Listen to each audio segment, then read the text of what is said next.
Ang mga ina ay tinuturing bilang ilaw ng tahanan na nagsisilbing liwanag sa kanilang bahay, gabay din sa mga anak sa kanilang paglaki. Alam niyo ba na ang pagdiriwang ng Mother's Day ay nag-umpisa noong Mayo 12, taong 1907? Ito ay pinasimulan ni Anna Jarvis ng Philadelphia sa pamamagitan ng isang memorial service para sa kanyang pumanaw na ina na siyang naguna sa pagbubuo ng mga organisasyon para sa mga kababaihan sa nasabing estado. Si Anna Maria Jarvis, na isang high school teacher, anak ni Anna Reeves Jarvis, ang dahilan sa pagkakaroon natin ng Mother's Day na taon-taong ipinagdiriwang. Si Anna ay pinanganak noong Mayo 1, taong 1864.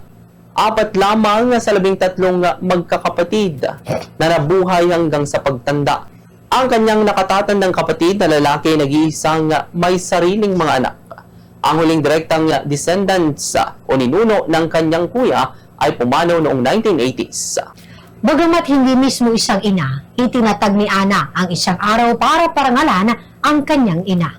Ang mga pagnanais at pagsisikap ni Ana ay humantong sa pagtatatag ng Mother's Day bilang isang kinikilalang holiday noong 1900s na nilikha ni Ana ang Mother's Day bilang isang paraan upang kilalanin ang mga sakripisyo ng mga ina para sa kanilang mga anak matapos na pumanaw ang kanyang ina noong taong 1905.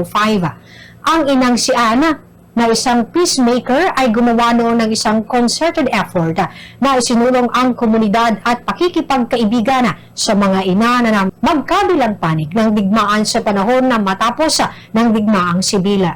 Noong taong 1868, bumuo siya ng isang komite na tumulong sa pagtatatag ng mga unang binhi na tinatawag ngayong Mother's Friendship Day. Ipinagpapatuloy ng kanyang anak na si Ana ang gawaing ito. Hinangad noon ni Ana ang parangalan ng kanyang sariling ina sa pamamagitan ng pagtatatag ng isang intimate day ng pagdiriwang na napakalinaw na batayan ng holiday ngayon na ang pinakaunang Mother's Day pinagdiriwang noong 1908. Bago pa man ang mga rosas sa libang bulaklak na kilala ngayon, carnation ang unang bulaklak na simbolo sa pagkilala sa nanay noon. Ginamit ni Anna Jarvis ang bulaklak ng carnation na bilang representasyon ng pagmamahal at pagkilala sa mga nanay. Bilang malinaw na pahiwatig, ang pula ay para sa mga buhay na ina habang ang puti naman ay para sa mga yumao. Nagpatuloy ang paggunita ng pagdiriwang na ito hanggang noong 1914 kung kailan ginawa ito bilang isang pambansang pista opisyal ni Pangulong Woodrow Wilson ng Estados Unidos. Opisyal na kinilala ng Pangulo ng Amerika na si Thomas Woodrow Wilson ang araw ng mga ina bilang isang pambansang holiday matapos itatag ni Anna Jarvis ang Mother's Day na International Association upang gawing pamantayan ang Intimate Day ng pagdiriwang tuwing ikalawang linggo ng Mayo. Ang araw ng mga ina ay unang ipinagdiriwang sa buong Amerika noong May 10 taong 1914 nang opisyal namang idineklara ni Pangulong Woodrow Wilson na isa itong pambansang holiday na dapat ipagdiwang taon-taon sa ikalawang linggo ng Mayo. Ang proklamasyong ito ay ginawa noong May 9 taong 1914. Lumipas sa mga taon, kasama na rin ginugunitan sa Mother's Day ang mga lola, tita at mga tao na tumayong ina. Lumaganap ang pagdiriwang ito sa pagdaan ng mga panahon kung saan naging uso ang pagbibigay ng regalo sa mga ina sa natatanging araw na ito. Kalaunan, sa uling bahagi ng buhay ni Jarvis, gumawa siya ng paraan para buwagin ang selebrasyon na siya mismo ang nag-umpisa bunsod na rin ng komersalisasyon sa pagdiriwang nito. Sa Pilipinas, ginugulitan natin ang Mother's Day sa isang araw na linggo sa buwan ng Mayo. Ikinakapit naman kay Birheng Maria ang pagdiriwang dahil ang buwan ng Mayo ay buwan ni Maria. Ina rin ang katauhan ng bayan sa mga akda ng katipunan at ilan pang revolusyong pagkilos sapagkat sa kalikasan ng pagkakadili at pagkalinga ng isang ina ay siya rin na ikinakapit sa bayan na kumakandili at kumakalinga sa mga anak ng bayan.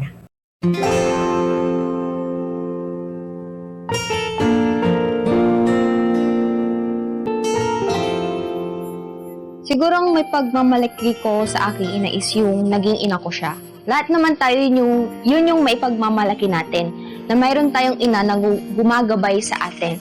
At siguro isa pa na may pagmamalaki ko is yung pagiging masipag at madiskarte siya. Masipag siyang maghanap ng trabaho or magtrabaho at madiskarte din siya sa mga bagay-bagay. At yung pagiging masipag niya is nai-influensya niya ako at yun yung kinaganda nun. Pero minsan, syempre, hindi natin maiwasan na maging tamad sa mga gawain. At kung minsan tinatamad ako, sinasabi ko na lang sa sarili ko na gusto kong maging katulad ng aking ina, masipag at madiskarte. Happy Mother's Day sa aking mudra na masipag at madiskarte. Thank you for teaching me how to love. Every second Sunday of May, we celebrate Mother's Day. As for me, we should celebrate, honor, and cherish our mother even on ordinary days. What I found the most common characteristics of our mothers is they are madaldal. We can hear them preach every morning, and maybe the real hero is our mother. From the moment that nasa sinapupunan tayo to nung araw na nag-aaral na tayo and uma-attend sila ng meeting, nagluluto, naglilinis, and I found that incredible and great. My mother taught me to be responsible, and I found my mother a symbol of womanhood, parenthood, and of course, motherhood. I want to give her all the love and kindness, and of course, all the beautiful things in this world. I want her to live a long and happy life.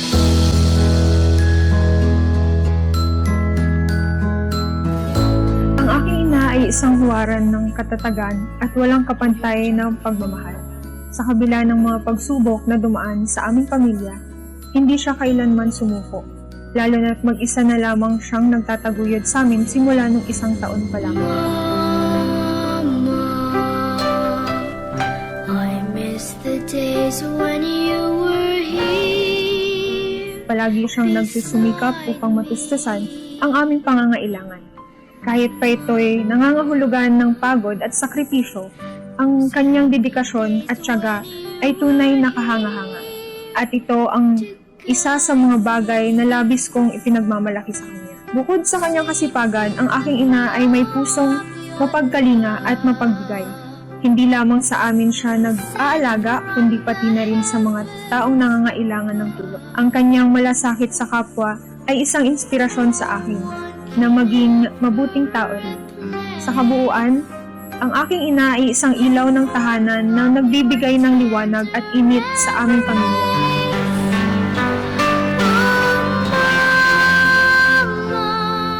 Ang may pagmamalaki ko sa aking ina ay kahit na wala ang aking ama, pinalaki niya kaming magkakapatid ng maayos at matagumpay.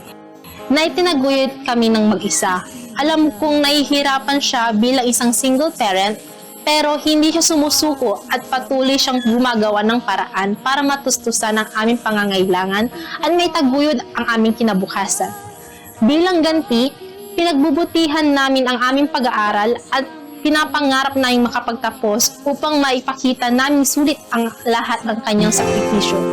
Kahit 4 kaming magkakapatid, sinisikap namin mapasaya siya sa abot ng aming makakaya. Sa tuwing may espesyal na okasyon tulad ng Mother's Day, gumagawa kami ng mga simpleng sorpresa para iparamdam sa kanya kung gaano siya ka-espesyal sa aming buhay. Kahit simpleng sulat, munting regalo, o masarap na pagkain lamang. Mahalaga sa amin na maipadama naming mahal na mahal namin siya. Para sa amin, siya ang aming ina, ama at tunay na bayani na patuloy namin tinitingala at pinagmumulan ng inspirasyon.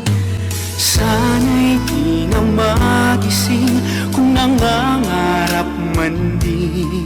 Ang aking ina ay isang huwarang ilaw ng tahanan. Siya ay mapagmahal, maalaga at walang sawang nag-aasikaso sa amin kahit gaano siya kaabala.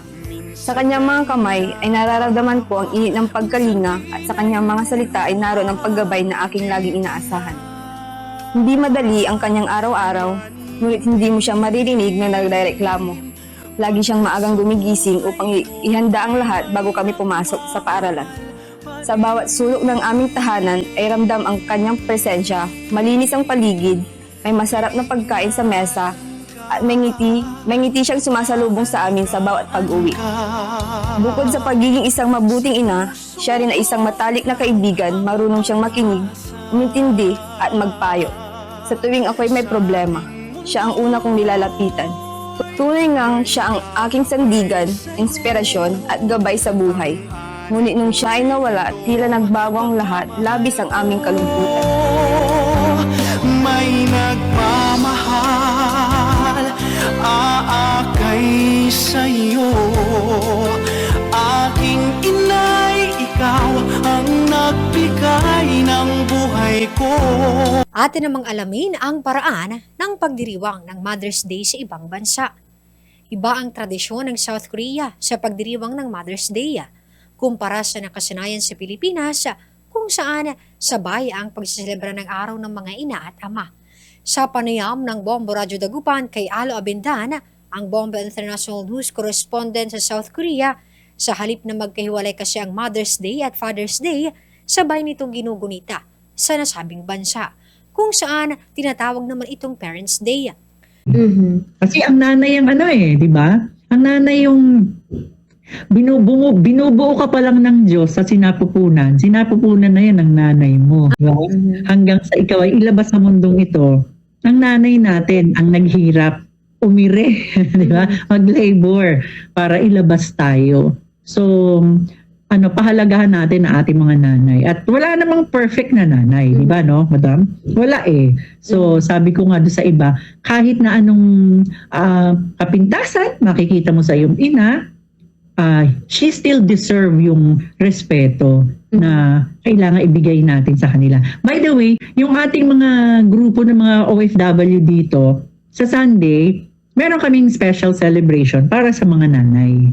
So, dito, ang mga Filipino gatherings, sinusunod pa rin natin kung ano yung pamamaraan ng ating pag-celebrate sa Pilipinas. Okay? So, bagamat dito, yung mga asawa ng Koreano, of course, kailangan nilang sundin yung kultura na pinakasalan nila. So, they celebrate Parents' Day. Pero sa mga OFW na nandito, sinusunod pa rin namin ano yung ating kalendaryo sa Pilipinas. So, this coming Sunday, meron kaming special event o special na gagawin para sa mga nanay na nandito na ang mga anak nila ay naiwan nila sa Pilipinas. So meron kaming may mga iba nakahanda kaming mga aguinaldo para sa kanila. Binilhan na rin namin ng bulaklak at may kaunti kaming parang panel discussion ba, sharing sa kanilang pagiging ina.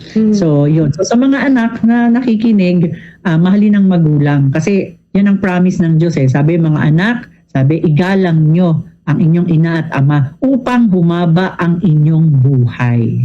So yun ang sabi, yan lang daw ang kaisa-isang utos ng Diyos na may kasamang pangako upang humaba ang iyong buhay. Okay?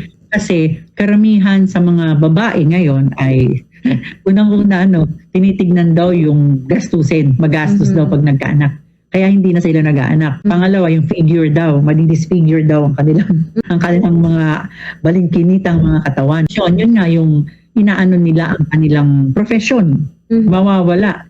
Para bang yung kanilang mga pinag-aralan masasayang. So karamihan talaga dito ay hindi talaga nag-aanak. Kaya yan ang problema ngayon ng South Korea. Ang liit, paliit yung kanilang population. Kaya kung ano-ano nga ino-offer ng gobyerno dito pagka pangatlong pagbubuntis mo, alaga ka na ng gobyerno nun. Supplyan na yung vitamins, pa-check up mo hanggang sa mga makapanganak ka, yung third baby mo, may support ng government yun. Ginagawa ng government kasi nga ini-encourage ang mga Koreans, mga nandito na mag-anak. Anyway, doon naman sa ating mga Filipina na nandito na asawa ng Koreano, so depende sa napangasawa nila. Kapag medyo parang soso lang, yung tawag na soso, parang ayos lang. Oo, hindi napakayaman, hindi naman napakahirap. So, at kung papayag din ang Koreano, binibigyan naman siya ng chance na maghanap ng trabaho. Ganon. So dito, ang maganda din dito, ang dami dito yung tinatawag nilang arrow bite. Pag sinabing arrow bite, ibig sabihin part-time. O pwedeng papasok ka lang ng ilang araw, o kaya gaang lang na taga-tupi ng mga kahon ng beauty product, o ganoon. So may mga arrow bites. O kaya once or twice a week ka lang papasok, para lang may pandagdag. So mayroong mga ganyan. Yung iba naman, may mga sitwasyon din tayo dito na yung husband gusto pang mag-aral. So si Mrs. siya napipilitang magtrabaho para nakasuporta do sa pag-aaral ni Mr. Ganon. So nung makatapos na si Mr. ng pag-aaral, nagpapahinga na si Mrs. Okay, sa bahay na lang siya. So meron pa rin tayong mga plain housewife. Nasa bahay, linis bahay, ligpit, kwento, pasyat, sundo, hatid. Usually ang pagka plain housewife, tagahatid, sundo ng mga anak, tagahanda ng pagkain, taga-pamilya. Yung typical pa rin, parang sa atin. No? Yung taga-linis, taga-laba, taga-pamalengke, taga-luto. Meron pa rin ganyan. So, depende po yan kung ano ang napagkasunduan nung mag-asawa. Yung matatanda na nakatambay lang, payos-yosi lang, meron silang ginagawa. Parang hanggat meron silang dapat at may opportunity, gagawa sila. So, ganoon yung isang magandang napansin ko dito na kultura. Ang problema ng kababaihan, depression din. Ayan, depression, maski naman anong lahi, inaatake ng depression. Sa sobrang abala, extreme. Pwedeng lungkot. Sa sobrang abala kasi parang no time na for lakwatsa, friendship, bonding, barkada. So nakatutok na lang doon sa trabaho. Mga ina at nagpaplano, nangangarap maging ina, siguro ang pinaka mabisang iiwan ko ay hayaan nyo na ang inyong puso ay talagang mag-alab sa pagmamahal. Diba? Pagmamahal. Kasi ano man gagawin mo kapag mayroong pagmamahal, magiging magaan. Magiging maluwang sa kalooban mo. Kahit na anong hirap to, maiwasang magreklamo. Kasi mahal mo yung mga hinahandugan mo ng iyong serbisyo. Ang pagmamahal hindi nag-e-expect ng kapalit. Samantala, binibigyang halaga ang matatag na pananampalataya kasabay ng pagdiriwang ng Mother's Day sa Sri Lanka. Siya naging panayam ng Bombo Radyo Dagupan kay Priscilla Rollo Villasoria, ang Bombo International News Correspondent sa nasabing bansa. Mayroong 50% na discount sa mga nanay doon, lalo na ang mga grandmothers na siya namang kanilang prioridad. Ang pag-celebrar po dito sa Sri Lanka ng Mother's Day, no? Hindi po nagpapahingi ang Sri Lanka. Sa ngayon po, halos lahat ng mga parents na nakakausap ko, they are preparing for Mother's Day. Yung iba naman, naghahanda para sa paglabas sa kasama ang kanilang buong pamilya. And there's a lot of restaurant here na nagbibigay sila ng 50% discount para sa mga mothers, especially sa mga grandmothers. Binibigyan nila ng prioritize yung mga matatanda rito, 50% discount sa pagkain. Yung iba naman, yung jewelries, mayroon silang 15% discount. Then 20% discount sa mga damit. At higit sa lahat, nag-display rin sila ng mga magagandang sampling cards na gawa siya sa natural.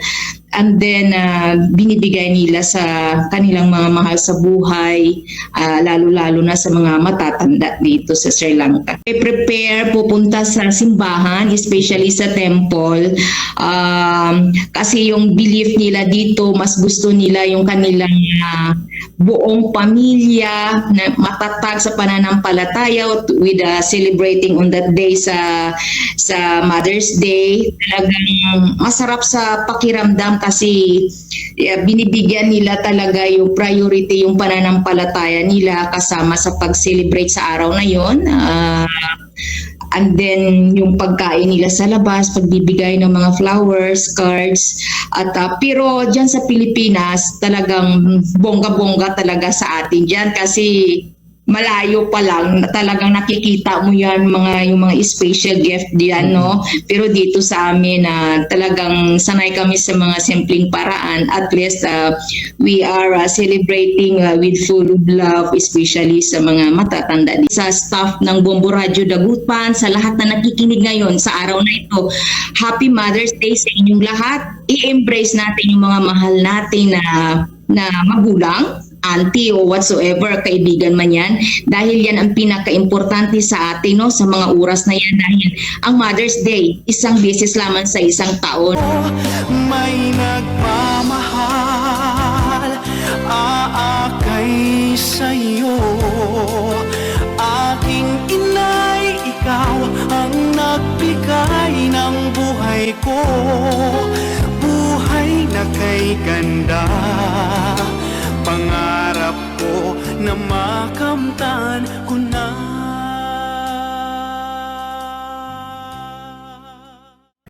Ano't anuman na ang paraan natin ng paggunita nito, mas mabuting alalahanin natin ang ina na nagbuhat at nag-alaga sa iyong kabataan na dahilan kung ano at sino tayo sa ngayon.